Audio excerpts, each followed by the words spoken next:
Hello everyone, मैं हूं पवन कुमार और ये हमारा यूट्यूब चैनल है। इससे पहले हमने डाइस चैप्टर कंप्लीट अपलोड कर दिया। टाइम एंड वर्क की 2 क्लास अपलोड कर दी। जिसने अब तक उनको नहीं देखा तो हर एक क्लास स्टार्टिंग से देखे और लास्ट तक देखे, तो उम्मीद है कि सभी को समझ आएगा। किसी को कोई प्रॉब्लम होगी तो कमेंट सेक्शन में जा कर के कमेंट डाल देंगे।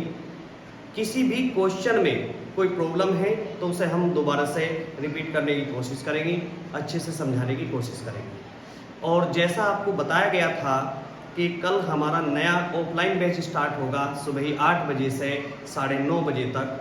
तो उसी क्रम में अब हम जो रीजनिंग पढ़ेंगे, सबसे पहला चैप्टर आज हम पढ़ेंगे वर्णमाला का। तो आप सभी ये क्लास आज अपलोड की जाएगी रीजनिंग की। सभी इसको देखें, लाइक करें, सब्सक्राइब करें। अगर कोई प्रॉब्लम आए तो कमेंट सेक्शन में ज़रूर बताएं। आइए शुरू करते हैं वर्णमाला।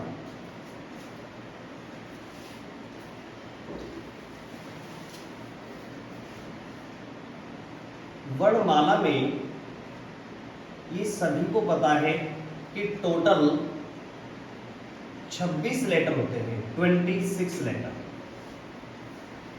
ए से लेकर के जेड तक। हमें सभी का कोड पता होना जरूरी है।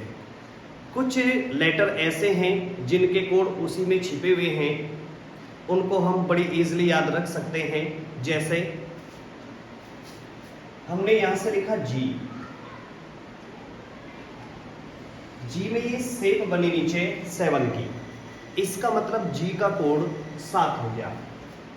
यहां से एच को अगर आप ऊपर से भी मिला देते हैं और नीचे से भी मिला देते हैं तो ये 8 जैसी शेप बना देगा, मतलब एच का कोड 8 होगा। और स्मॉल अल्फाबेट में आई को आप इस तरीके से लिखते हैं, आई का कोड 9 होगा, 9 कोड होगा आई का। इसके बाद आप टी को याद रखते हैं T20 से। टी को आप T20 से याद रखेंगे, टी का कोड 20 होगा। इसके बाद देखते हैं आप एम और डब्लू। आप देख रहे दोनों की एक जैसी शेप है, एक सीधी शेप है, एक इसकी उल्टी शेप है। तो इसमें देखो 3 की शेप बनी हुई है, दोनों में 3 जैसी शेप बनी हुई है, इस तरीके की शेप बनी हुई है। तो इसका कोड आपका 13 होगा और इसका कोड होगा 23। और एक और कोड है के, ABCD का 11वां अक्षर के है। इसके बारे में सभी को पता है कि 11वां अक्षर के है। तो ये कुछ लेटर हैं जिनके कोड इसमें छिपे हुए हैं। बाकी कोड हम कैसे याद रख सकते हैं? जैसे हमें टी का कोड याद हो गया, टी का कोड 20 है। टी से पहला लेटर एस हो गया, उसका कोड 19 होगा। टी से नेक्स्ट लेटर यू होगा, उसका कोड 21 होगा। ऐसे ही आगे पीछे के कोड आप इनमें से याद रख सकते हैं। अब कुछ कोड तो आपके ये याद होंगे, कुछ आपके स्टार्टिंग के भी याद होंगे। जैसे ए का कोड 1 है, बी का कोड 2 है, सी का 3 है, डी का 4 है। लास्ट के 1-2 कोड याद होगा, जेड का 26 है, वाई का 25 है। तो 26 लेटर है, मेरे ख्याल से 5 मिनट आपको इन्हें याद करने में लगेगी। अब इसमें हम वर्णमाला का पहला रूल स्टार्ट करते हैं, फर्स्ट रूल स्टार्ट करते हैं। क्या क्वेश्चन वर्णमाला से हमें मिल सकते हैं, उस तरीके से स्टार्ट करते हैं। पहला रूल हम यहां से स्टार्ट करते हैं, बाएं से दाएं का नियम। बाएं से दाएं का नियम, लेफ्ट टू राइट का रूल हम इसमें देखते हैं। देखो इसमें हमें अपने बाएं दाएं के हिसाब से काम करना है। ये हमारा बायां हाथ है, इधर से हम बाएं से स्टार्ट करेंगे, बाएं से चेक करेंगे। और ये इधर से ये हमारा दायां हाथ है, इधर से तो आप बाएं से चलेंगे दाएं की ओर, और इधर से आप चलेंगे दाएं से बाएं की ओर चलेंगे। अगर वो क्वेश्चन में स्टार्टिंग में बाएं से बोल रहा तो इसको मतलब हमें स्टार्ट करना है ए की तरफ से। अगर वो क्वेश्चन में स्टार्टिंग में दाएं से बोल रहा तो हमें स्टार्ट करना है जेड की तरफ से। जैसे बाएं से दाएं अलग अलग डायरेक्शन है, बाएं से दाएं अगर अलग अलग डायरेक्शन होगी तो हम ऐड करेंगे, जोड़ देंगे, दोनों नंबर को हम ऐड कर देंगे। जैसे एक एग्जाम्पल हम इस रूल का लेते हैं, वर्णमाला में बाएं से 8वें अक्षर के दाएं 5वां अक्षर कौन सा होगा। बाएं से 8वें अक्षर के दाएं 5वां अक्षर कौन सा होगा। सबसे पहले आप डायरेक्शन पे ध्यान देंगे, बाएं से क्या है, दाएं, तो इसलिए हम दोनों नंबर ऐड कर देंगे। 8 + 5, 8 और 5 कितना हो गया, 13 हो गया। कहां से स्टार्टिंग की उसने, बाएं से, मतलब एक ही तरफ से काउंट करना है। अगर हमें कोड याद हो कि 13 किसका कोड है, तो हम यहां से बता सकते हैं कि इसका आंसर M होगा। बाएं से 8वें अक्षर के दाएं 5वां अक्षर कौन सा होगा, M होगा। एक और एग्जांपल इसी टाइप का हम लेते हैं,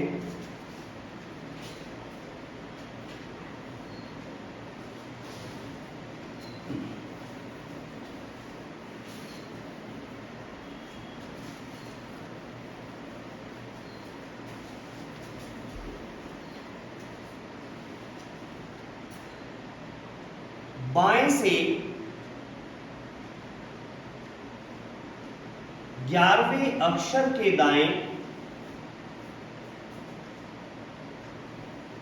5वां अक्षर कौन सा होगा। यहां भी बाएं से दाएं की बात करें तो दोनों नंबर हम ऐड करेंगे।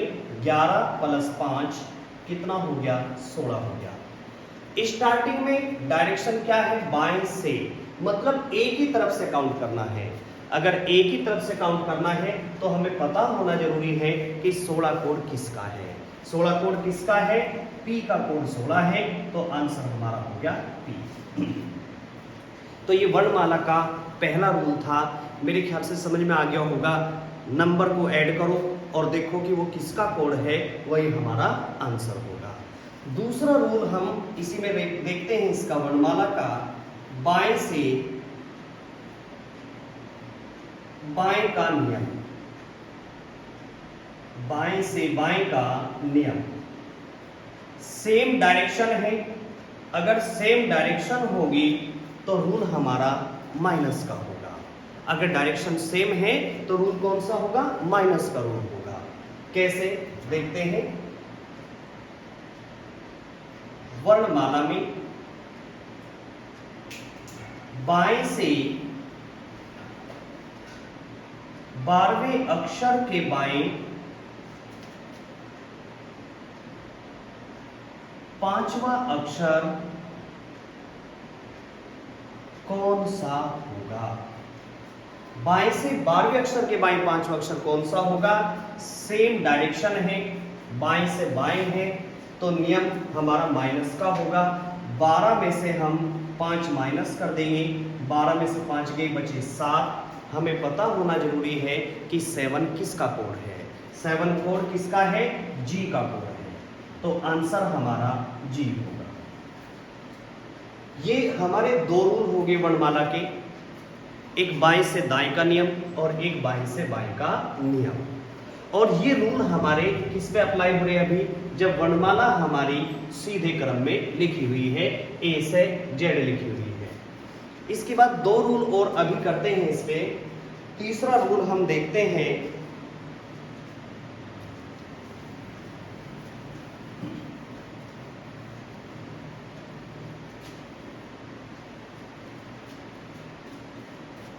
दाएं से बाएं का नियम। दाएं से बाएं का नियम, अब तक जो काउंटिंग हमने की वो एक ही साइड से काउंटिंग कर रखी है। अब हम जो काउंटिंग करेंगे वो जेड की ओर से काउंटिंग करेंगे। अब तक जो काउंटिंग हो रही वो कहां से हो रही थी, एक ही तरफ से काउंटिंग हो रही थी। अब उसने बोल दिया दाएं से। देखो अलग अलग डायरेक्शन है, रूल तो प्लस का ही रहेगा, लेकिन प्लस करने के बाद में हमें काउंटिंग कहां से करनी है, जेड की ओर से काउंटिंग करनी है। कैसे, एक क्वेश्चन देखते हैं। वर्णमाला में दाएं से 12वें अक्षर के बाएं 5वां अक्षर कौन सा होगा? बाएं वर्णमाला में दाएं से 12वें अक्षर के बाएं 5वां अक्षर कौन सा होगा? तो सबसे पहले तो आप ये चेक करेंगे कि अलग अलग डायरेक्शन है, तो दोनों का प्लस कर देंगे। 12 + 5, 12 और 5 कितने? 17। लेकिन अब की बार आप डायरेक्ट इसका आंसर क्यों नहीं लिखेंगे? इसका आंसर, चूंकि 17 किसका कोड है? Q का कोड है, लेकिन ये हमारा आंसर नहीं होगा। क्योंकि अब की बार जो काउंटिंग हमें करनी है, इसका जो नंबर हमें देखना है वो Z की ओर से काउंट करना है।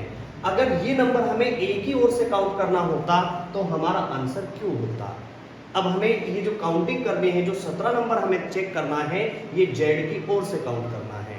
अब हम ऐसा तो करेंगे नहीं कि एक बार तो हम A की तरफ से कोड याद करेंगे, एक बार Z की तरफ से कोड याद करेंगे, ऐसा नहीं करना।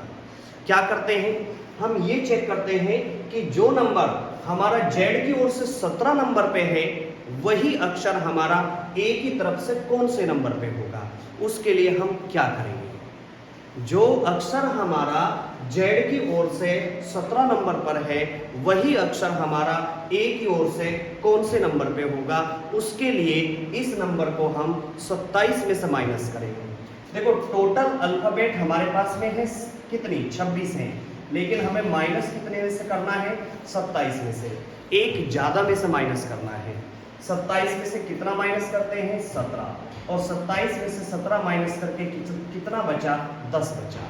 10 किसका कोड है? 10 कोड है J का, और ये हमारा आंसर हो गया। मेरे ख्याल से समझ में आ गया होगा। एक क्वेश्चन और लेते हैं इसी तरीके का।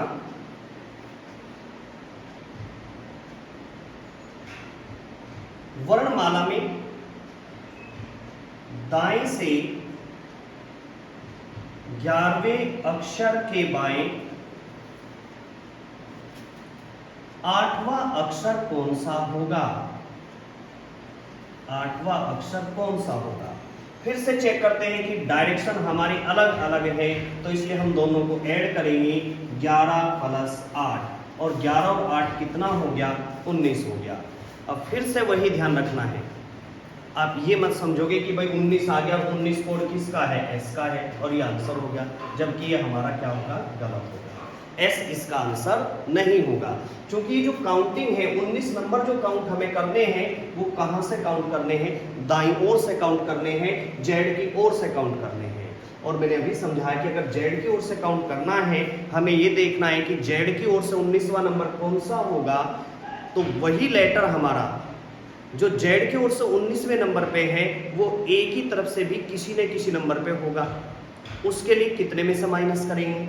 उसके लिए हम इसे 27 में से माइनस कर देंगे। 27 में से 19 माइनस कर दिए, ये बचा कितना? 8, और 8 कोड किसका हो गया? H का हो गया। ये हमारा आंसर होगा। मेरे ख्याल से दोनों रूल आपके समझ में आगे होंगे, तीनों रूल आपकी समझ में आगे होंगे। 2 बाईं ओर से देखिए हमने, और एक रूल दाईं ओर से। एक और लास्ट रूल हम देखते हैं, दाएं से दाएं का नियम। देखो चेक करते हैं।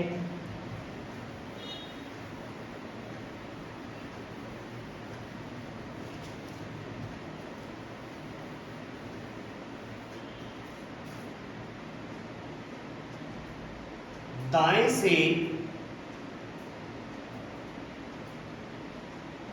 दाएं का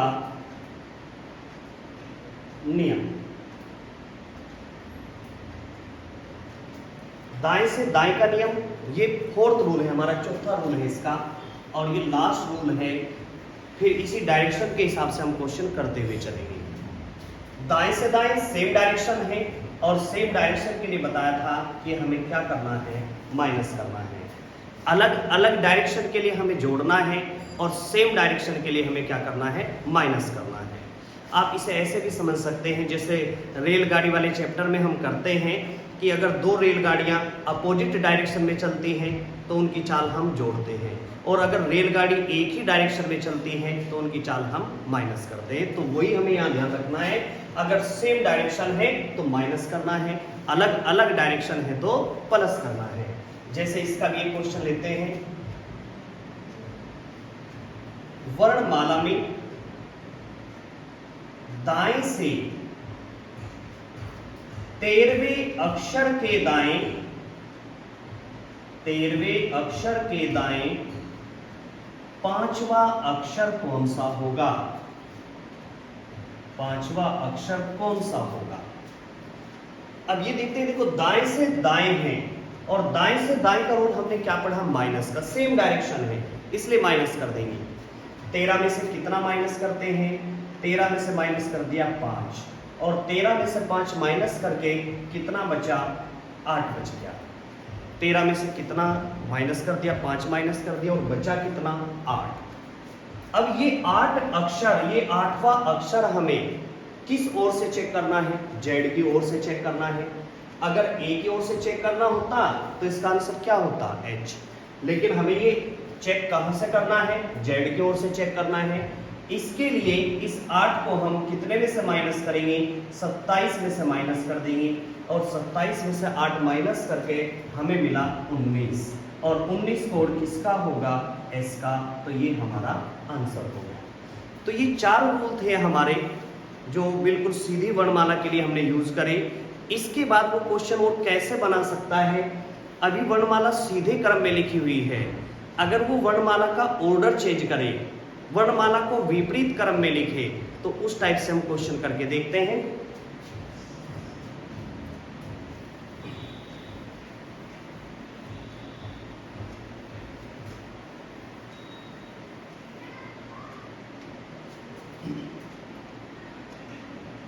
यदि वर्णमाला को विपरीत क्रम में लिखा जाए, विपरीत क्रम में लिखा जाए, अगर कहीं क्वेश्चन में हमें ऐसा मिलेगा कि यदि वर्णमाला को विपरीत क्रम में लिखा जाए तो हमें समझ लेना है कि वो इस टाइप से बोल रहा कि जेड इधर आ गया और ए इधर चला गया। विपरीत क्रम का मतलब जेड पहले और ए कहां चला गया? लास्ट में। अब यहां से ध्यान देंगे, अब विपरीत क्रम में लिखा जाए तो उसमें पहला क्वेश्चन हमें पूछ लिया कि बाएं से 11वां अक्षर कौन सा होगा? डायरेक्ट यही पूछ लिया, बाएं से 11वां अक्षर कौन सा होगा। अब हमें ध्यान रखना है कि अब की बार बाईं ओर ए नहीं है। अगर बाईं ओर ए होता तो हम डायरेक्ट देखते कि 11 किसका कोड है, तो 11 कोड होता के का, तो आंसर होता हमारा के। लेकिन आंसर के नहीं है। क्यों नहीं है? क्योंकि बाईं तरफ क्या है? बाईं तरफ है जेड, तो हमें 11वां अक्षर कहां से चेक करना है? जेड की ओर से चेक करना है। 11वां अक्षर कहां से चेक करना है? जेड की ओर से चेक करना है। और जब हमें जेड की ओर से चेक करना हो तो नंबर को हमने कितने में से माइनस किया था? हमने नंबर को 27 में से माइनस किया था। क्यों माइनस किया था? ये देखने के लिए कि जो नंबर हमारा जेड की ओर से 11वां नंबर पर है वही अक्षर हमारा ए की तरफ से कौन से नंबर पे होगा, इसके लिए 27 में से माइनस कर दिया। तो इस 11 को हम कितने में से माइनस करेंगे? 27 में से माइनस करेंगे। 27 में से 11 गए, कितना बचा? 16। और 16 कोड किसका होगा? 16 कोड पी का होगा। ये हमारा आंसर है। मेरे ख्याल से समझ में आ गई होगी ये बात कि अगर वर्णमाला को उसने विपरीत क्रम में लिख दिया तो आपको ध्यान रखना है कि काउंटिंग वो ए की ओर से कर रहा या फिर जेड की ओर से कर रहा। एक और क्वेश्चन इसमें देख लेते हैं। दाएं से, देखो कंडीशन सेम है, मैंने सबसे ऊपर लिख दिया यदि वर्णमाला को विपरीत क्रम में लिखा जाए, तो उसी के लिए ये क्वेश्चन है और उसी के लिए ये क्वेश्चन है। दाएं से 12वें अक्षर के बाएं 7वां अक्षर कौन सा होगा? दाएं से 12वें अक्षर के बाएं 7वां अक्षर कौन सा होगा? देखो सबसे पहले तो डायरेक्शन पे ध्यान देंगे, अलग अलग डायरेक्शन है तो दोनों को ऐड कर देंगे। 12 + 7 कितना? 19। इसके बाद दूसरी बात हमें चेक करनी है कि ये जो 19 लेटर है, 19वां जो लेटर है, 19वां जो अक्षर है हमारा, वो किस ओर से चेक करना है, वो जेड की ओर से चेक करना है या ए की ओर से चेक करना है। स्टार्टिंग में डायरेक्शन क्या है, दाएं से, और अब की बार दाएं तरफ क्या है, ए। इसका मतलब हमें ए की ओर से 19वां लेटर देखना है, और जब हमें ए की ओर से देखना है तो 27 में से तो घटाने का मतलब नहीं, सीधा कोड लिखना है। और सीधा कोड क्या होगा 19 का, सीधा कोड एस होगा, और ये हमारा आंसर होगा। तो अगर वर्णमाला को विपरीत क्रम में वो लिखेगा तो हमें ध्यान रखना है कि लेटर हमें ए की ओर से बताना है या जेड की ओर से बताना है। ये चार रूल हमने कर लिए, और वर्णमाला को विपरीत क्रम में लिखे वो क्वेश्चन कैसे पूछ सकता है ये भी हमने कर लिया। इसके बाद अगली क्लास जो हम बनाएंगे, अगली क्लास जो अपलोड करेंगे, उसमें हम अर्धांश वाले क्वेश्चन करेंगे। यदि वर्णमाला के प्रथम अर्धांश को विपरीत क्रम में लिखा जाए या फिर वर्णमाला के द्वितीय अर्धांश को विपरीत क्रम में लिखा जाए, उसके बाद जितने क्वेश्चन बनेंगे उन सब की क्लास हम यहाँ अपलोड करेंगे। तो आप सभी चैनल को देखें, लाइक करें, सब्सक्राइब करें, ज़्यादा से ज़्यादा शेयर करें, और कोई प्रॉब्लम हो तो कमेंट में ज़रूर बताएं। ये ज़रूर बताएं कि समझ में आया या नहीं आया। कहीं कोई प्रॉब्लम रही हो तो जो भी वीडियो को देखें तो वो कम से कम कमेंट ज़रूर करें। और इसके बाद कल से नया बैच हमारा ऑफलाइन स्टार्ट होगा, सुबह 8 बजे से 9:30 बजे तक। जो नए बच्चे हैं, जो और लोकल के हमारे आसपास के बच्चे हैं, वो कल सुबह 8 बजे से ये नया बैच ज्वाइन कर सकते हैं। धन्यवाद।